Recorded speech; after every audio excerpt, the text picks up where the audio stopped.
नमस्कार, आप देख रहे हैं न्यूज़ 18 का डिजिटल प्लेटफॉर्म और मैं हूं आपके साथ श्रुति श्रीवास्तव।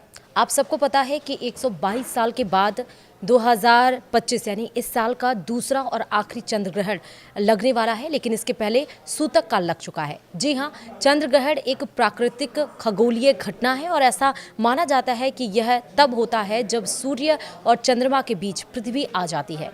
ऐसे में पृथ्वी की छाया चंद्रमा पर पड़ती है और उसकी चमक कम हो जाती है। जब चंद्रमा पूरी तरह से पृथ्वी की छाया में आ जाता है तब उसे पूर्ण चंद्र ग्रहण कहा जाता है। हिंदू धर्म में चंद्र ग्रहण को अशुभ काल बताया गया है और इस दौरान कई नियमों और परंपराओं का पालन करना आवश्यक माना जाता है। आपको ये बता दें कि आप सबको ये तो अभी पता चल गया होंगे कि चंद्र ग्रहण के दरमियान आपको क्या करना चाहिए, लेकिन क्या आपको पता है कि चंद्र ग्रहण के बाद आपको क्या करना है, वो मैं आपको बताऊंगी। और चंद्र ग्रहण के जब लग जाए तब क्या करना है वो भी मैं आपको बताऊंगी। आपको बता दें कि इस साल का ये दूसरा और अंतिम चंद्र ग्रहण 7 सितंबर 2025 को लगने वाला है, जो भारत में भी साफ साफ दिखाई देगा। चंद्र ग्रहण रात 9:57 से शुरू होकर मध्य रात्रि 1:23 तक रहेगा, लेकिन अभी ग्रहण से पहले सूतक काल प्रारंभ हो चुका है, जो कि 12:57 से ये शुरू हो चुका है। और अब आपको बताएंगे कि चंद्र ग्रहण के उग्र होने के बाद आपको किन विशेष बातों का ध्यान रखना है और किन विशेष कार्यों को आपको करना है।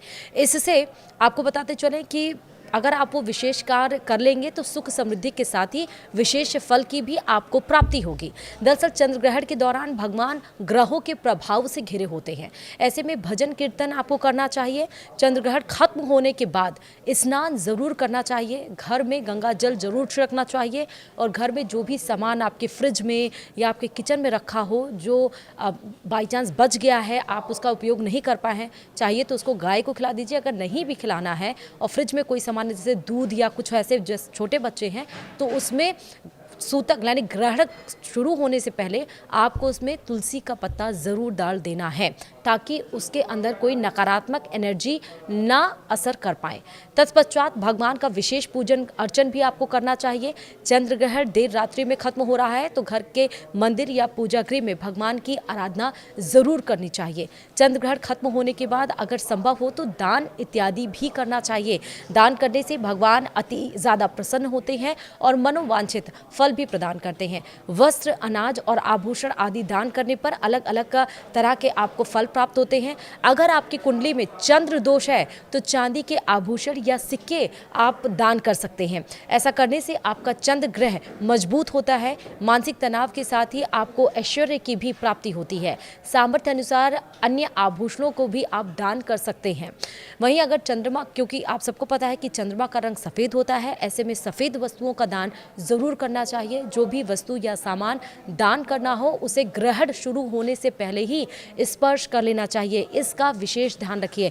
ग्रहण के दरमियान नहीं, ग्रहण 9:27 से शुरू होगा, उसके पहले ही आपको जो भी दान करना है ग्रहण खत्म होने के बाद या सुबह, क्योंकि रात में ग्रहण खत्म हो रहा है मध्य रात्रि में, तो सुबह आप दान करेंगे, लेकिन ग्रहण शुरू होने से पहले ही आप उसको छू लीजिए और छूकर कहीं किनारे उसको रख दीजिए। और ग्रहण जैसे खत्म हो, जो स्पर्श किया आपका जो भी सामान है आप उसको दान में दे दीजिए। ग्रहण के बाद उसे दान ज़रूर देना चाहिए। और चंद्र ग्रहण के दौरान अनाज का दान भी बहुत पुण्यदायी माना गया है। गेहूं हो या चावल हो, मूंग दाल या अन्य खाद्य सामग्री भी दान आप दे सकते हैं। ऐसी पौराणिक मान्यताएं हैं कि अन्न का दान देने से आपका भंडार कभी खाली नहीं होता। बताया ये भी गया है कि चंद्र ग्रहण के साथ ही पितृपक्ष भी शुरू हो रहा है। ऐसे में अपने पितरों की आत्मा की शांति के लिए गाय का दूध, गंगा जल, काला तिल और जौ आदि भी आप दान दे सकते हैं। इससे पितरों की आत्मा को शांति मिलती है और आपको आशीर्वाद भी प्रदान होता है। तो आपको समझ में आया कि आपको ग्रहण के दरमियान क्या करना है, लेकिन ग्रहण के बाद आपको विशेष ध्यान रखिए कि आप नहाइए ज़रूर सर से। और दूसरी बात ये कि आप घर में गंगा जल ज़रूर छिड़किए और जो भी खाने पीने के सामान है उसमें तुलसी का पत्ता ज़रूर डाल दीजिए। लेकिन तुलसी जी आप ग्रहण को शुरू होने से पहले ही तोड़ कर रख लीजिए। उसको धुल के आप सूतक काल में ही आप सारे सामानों में डाल दीजिए। इन बातों का विशेष ध्यान रखेंगे तो आपके घर पे भी कोई नकारात्मक जो एनर्जी है वो इफ़ेक्ट यानी कि प्रभाव नहीं डालेगी। वीडियो में इतना ही। नमस्कार।